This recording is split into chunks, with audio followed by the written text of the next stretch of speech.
नमस्कार। मानव संपदा के पोर्टल पर सभी शिक्षकों का, कर्मचारियों का, अधिकारियों का चल अचल संपत्ति का विवरण ऑनलाइन फीड करना है। मान लीजिए आपके पास चल अचल संपत्ति न हो तो उसको क्या करेंगे, हम वीडियो में सारे बिंदुओं को बारीकी से देखेंगे। आइए हम शुरू करते हैं। पहले हम कोई भी वेब ब्राउज़र ओपन करके मानव संपदा के पोर्टल को ओपन कर लेंगे। EHRMS लॉगिन करेंगे। आप अपने डिपार्टमेंट को चुनते हुए यूजर आईडी और पासवर्ड डालते हुए लॉगिन कर लेंगे। लॉगिन करने के बाद ये एम्प्लॉय का डैशबोर्ड आ गया। अब यहाँ पर जनरल का ऑप्शन है, प्रॉपर्टी रिटर्न का ऑप्शन है। इसमें आपको 5 सब ऑप्शन मिलेंगे। पहला ऑप्शन इमूवेबल प्रॉपर्टी, दूसरा मूवेबल प्रॉपर्टी, दूसरा नो इमूवेबल प्रॉपर्टी डिक्लेरेशन और उसका अगला no movable property declaration, view print property and report. तो सबसे पहले हम जान लेते हैं इमूवेबल प्रॉपर्टी, तो मतलब अचल संपत्ति का विवरण इस पर हमको भरना है। और इसमें मूवेबल प्रॉपर्टी चल संपत्ति का विवरण भरना है।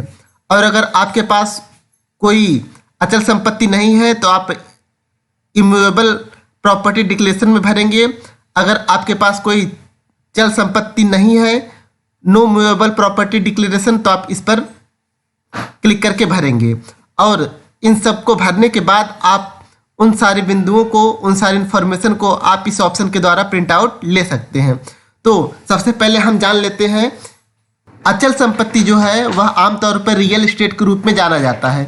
अचल संपत्ति के कुछ उदाहरण जैसे जमीन, भवन, कारखाने, mall, hotel, real estate, manufacturing होते हैं। तो आइए हम इमूवेबल प्रॉपर्टी पर क्लिक करते हैं। जैसे हमने क्लिक किया एक नया पेज ओपन होके आ गया। रिटर्न ईयर हम सिलेक्ट करेंगे 2023। प्रॉपर्टी टाइप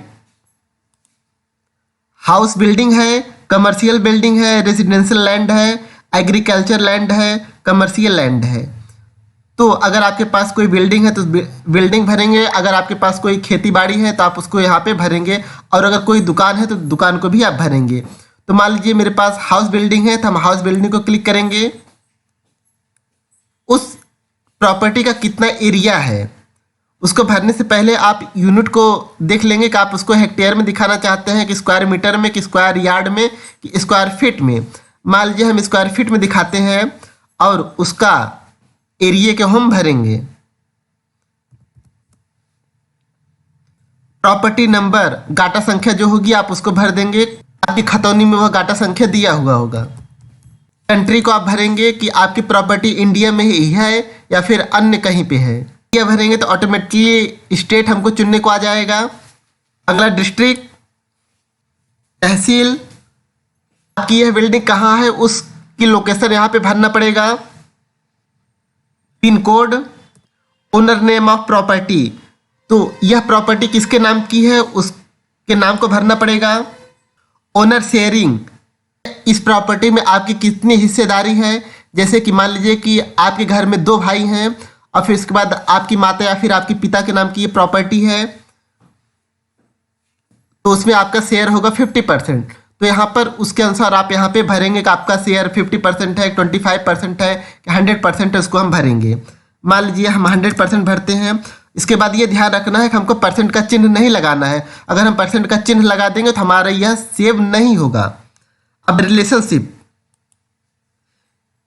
यह प्रॉपर्टी आपकी खुद की है कि आपके हस्बैंड के नाम की है, कि आपने अपने वाइफ के नाम से लिया है, कि आपके पुत्र का नाम की है, कि पुत्री के नाम का है, फादर या फिर मदर के नाम का है।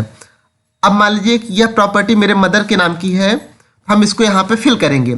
एक बात हम ये ध्यान रखेंगे कि जिस प्रॉपर्टी को हमने खरीदा है उसी डिटेल को यहाँ पे भरेंगे।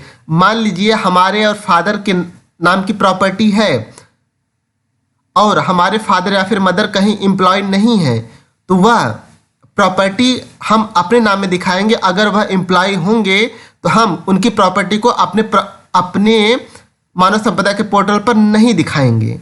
प्रॉपर्टी किस डेट से है आप इसको यहाँ पे भर देंगे। कैलेंडर खुल के आ गया।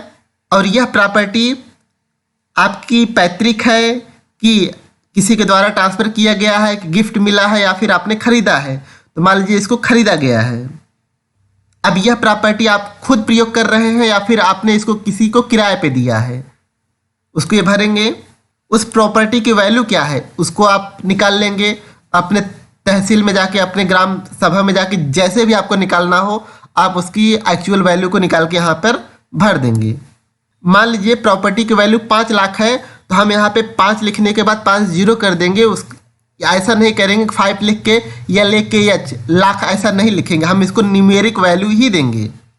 एनुअल इनकम फ्रॉम प्रॉपर्टी, तो इस प्रॉपर्टी से आपको कोई भी एनुअल इनकम नहीं होगी अगर आपने उसको सेल्फ ऑक्यूपाइड भरा है। तो अगर हम यहाँ पे रेंटेड भर देंगे तो उस प्रॉपर्टी से कितना हमको किराया मिलता है तो उसकी डिटेल को हमको यहाँ पर भरना पड़ता।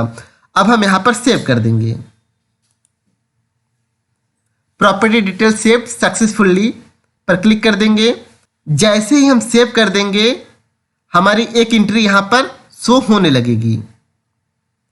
इसी तरीके से आपके पास जितने भी अचल संपत्ति हो, इमूवेबल प्रॉपर्टी हो, आप यहाँ पर भर देंगे और वह यहाँ पर शो होने लगेगी। जब आप अपनी सारी इमूवेबल प्रॉपर्टी, अचल संपत्ति का विवरण भर देंगे उसके बाद final lock and view report पर क्लिक करिएगा। उसके बाद आप अपनी किसी भी संपत्ति में कोई भी परिवर्तन नहीं कर सकते हैं, यह आप ध्यान रखिएगा। हम फिर से जनरल ऑप्शन पे आते हैं, प्रॉपर्टी रिटर्न पे आते हैं। अब हम मूवेबल प्रॉपर्टी को भरेंगे।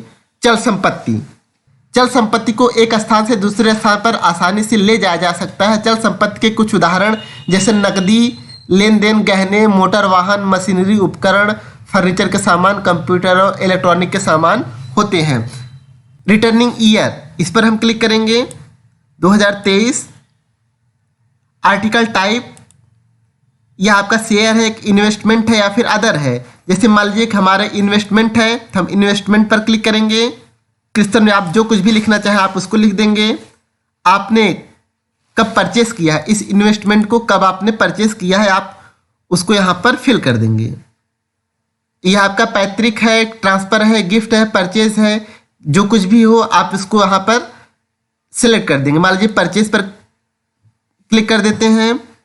कितने वैल्यू की है, मान लीजिए 3 लाख। इसमें भी हम न्यूमेरिक वैल्यू ही भरेंगे, 3 के बाद LAKH नहीं भरेंगे। रिमार्क में जो कुछ भी आपको लिखना हो आप लिख कर दीजिए। फिर उसके बाद सेव पर क्लिक करेंगे। सेव पर क्लिक करने के बाद ये देखिए एंट्री हमारे यहाँ पर शो होने लगी। तो जितने भी आपकी मूवेबल प्रॉपर्टी हो आप यहाँ पर बारी बारी से भर देंगे। भरने के बाद आपको यहाँ पर शो होने लगेगा। जब आप संतुष्ट हो जाइएगा हाँ कि आपने सारी डिटेल्स अपनी भर दी है तो final lock and view report पर क्लिक कीजिएगा। अब मान लीजिए अगर आपके पास किसी भी प्रकार की चल अचल संपत्ति न हो तो उसके लिए क्या करेंगे। जनरल पे आएंगे, प्रॉपर्टी रिटर्न पे आएंगे, नो इमूवेबल प्रॉपर्टी डिक्लेरेशन। अगर आपके पास कोई अचल संपत्ति नहीं है तो आप डिक्लेरेशन पर क्लिक करेंगे, रिटर्निंग ईयर सिलेक्ट करेंगे, सबमिट पर क्लिक कर देंगे। उसी प्रकार से अगर आपके पास कोई भी मूवेबल प्रॉपर्टी चल संपत्ति नहीं है तो आप उसके डिक्लेरेशन को कैसे भरेंगे, इस पर क्लिक करेंगे, रिटर्न ईयर पर सिलेक्ट करेंगे, फिर सबमिट पर क्लिक कर देंगे। यहाँ पे साफ साफ दिया है मैं घोषणा करती हूँ कि मेरे कोई शेयर निवेश नहीं है, तो हम सबमिट पर क्लिक करेंगे और ओके पर हम क्लिक कर देंगे। अब आखिर में प्रॉपर्टी रिटर्न और व्यू प्रिंट प्रॉपर्टी रिपोर्ट, तो जितने भी हमने immovable property, movable property declaration को भरा होगा हम यहाँ पर क्लिक करके सारी एडवाइस को देख सकते हैं, प्रिंट उसके निकाल सकते हैं। रिटर्न ईयर को हम सिलेक्ट करेंगे, फिर सबमिट पर जैसे ही क्लिक करेंगे आपके सामने एक नई फाइल ओपन हो जाएगी, आप उसका प्रिंट आउट ले सकते हैं। संबंधी एक विशेष वीडियो, तो ऐसे ही मानव संपदा की जानकारी के लिए चैनल को सब्सक्राइब जरूर कर लीजिएगा। फिर मिलते हैं किसी एक नई वीडियो में, तब तक अपना और अपनों का ख्याल रखिएगा।